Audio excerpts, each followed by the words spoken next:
सरकार ने पिछले एक साल के काम काजों को लेकर दी जानकारी। कहा प्रदेश में हुआ विकास। मंत्री ने कहा अपराध और अपराधों के खिलाफ सरकार की जीरो टॉलरेंस काम आई है। प्रदेश से क्राइम का ग्राफ कम हुआ है।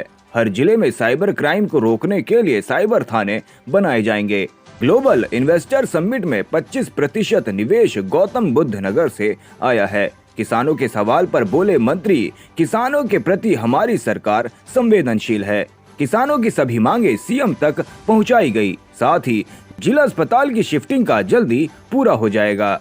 राहुल गांधी के सदस्यता रद्द को लेकर राज्य मंत्री ब्रजेश सिंह ने कहा कि वो तो चांदी की चम्मच लेकर पैदा हुए हैं, उन्हें देश के पिछड़े वर्ग से माफी मांगनी चाहिए। ब्रजेश सिंह ने अखिलेश यादव पर साधा निशाना। कहा कि उनके राज में तो उत्तर प्रदेश में माफिया का राज चलता था।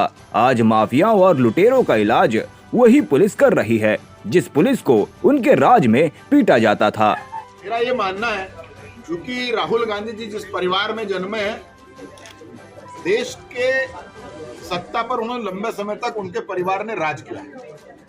वो चांदी की चम्मच मुंह में लेकर के पैदा हुए हैं और अब उनसे ये बर्दाश्त नहीं हो रहा है कि देश के प्रधानमंत्री पद की कुर्सी पर एक पिछड़े समाज का व्यक्ति इतने लंबे समय से बैठकर जिस देश के सामने उन्होंने पहचान का संकट खड़ा कर दिया था, आज विश्व के अंदर वो विश्व का सबसे प्रख्यात नेता बनकर के उनके सामने उभरा है। मैं आग्रह करता हूं राहुल गांधी जी से, उन्होंने देश के पिछड़े समाज का, पिछड़े वर्ग का जो अपमान किया है एक जाति विशेष का शब्द लेकर के, उनको पूरे पिछड़े वर्ग, भारत के पिछड़े समाज से माफी मांगनी चाहिए और विदेश के अंदर जो भारत की छवि को खराब करने का काम किया है, उस छवि को खराब करने का काम देश की 125 करोड़ से ज्यादा जनसंख्या वाले देश से उनको माफी मांगनी चाहिए। मंत्री अखिलेश ये कह रहे हैं कि यादव दौरे पे थे यहाँ के, उन्होंने एनकाउंटर पर सवाल उठाए जितेंद्र यादव, सुमित यादव के, कि किस तरह से एनकाउंटर हुआ, अगर उसकी जांच होगी तो सब फंसेंगे।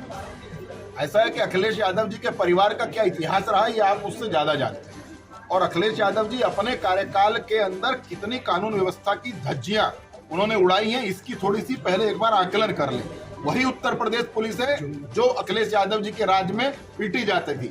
आज यही उत्तर प्रदेश पुलिस माफियाओं को उनके घर में जाकर के सही निर्णय लेकर के जो उनकी सजा है वो देने का काम करती है। और इस उत्तर प्रदेश पुलिस के मुझे गर्व है अपने उत्तर प्रदेश की पुलिस पर, जिसने योगी आदित्यनाथ जी के नेतृत्व में उत्तर प्रदेश को भयमुक्त और माफिया मुक्त प्रदेश बनाने में हमारा सहयोग किया। सोलंकी के बारे में उन्होंने कुछ कहा, बात की थी मैंने, आपने इरफान सोलंकी के बारे में उन्होंने कहा कि जो करवा रहे हैं भाजपा जानबूझ से करवा रही है। ऐसा है ना कि एक कहावत है कि सो चूहे खा करके बिल्ली हज को चली। तो मैंने कहा ना आपको कि उनके पुराना पारिवारिक इतिहास जरा पढ़ लीजिए और उनके दल में कितने लोग किस किस तरह से हैं उनका एक इतिहास जान लीजिए, चाहे वो इरफान सोलंकी हो। अभी सदन के अंदर उन्होंने प्रयागराज की घटना पर सवाल खड़ा किया था, मेरे मुख्यमंत्री जी ने वहां जवाब दिया था कि आप सब लोग भी जानते हैं कि जिस माफिया की चर्चा, जिस माफिया के द्वारा राजूपाल की हत्या की गई थी, उसका सीधा संबंध समाजवादी पार्टी से है। समाजवादी पार्टी के माध्यम से वो विधायक बना, सांसद बना, और वो एक तरफ गुंडों को पलवित पुष्पित करते हैं और फिर सदन के अंदर नौटंकी करते हैं कि हम सदन के अंदर अपराधियों के खिलाफ आवाज उठाएंगे।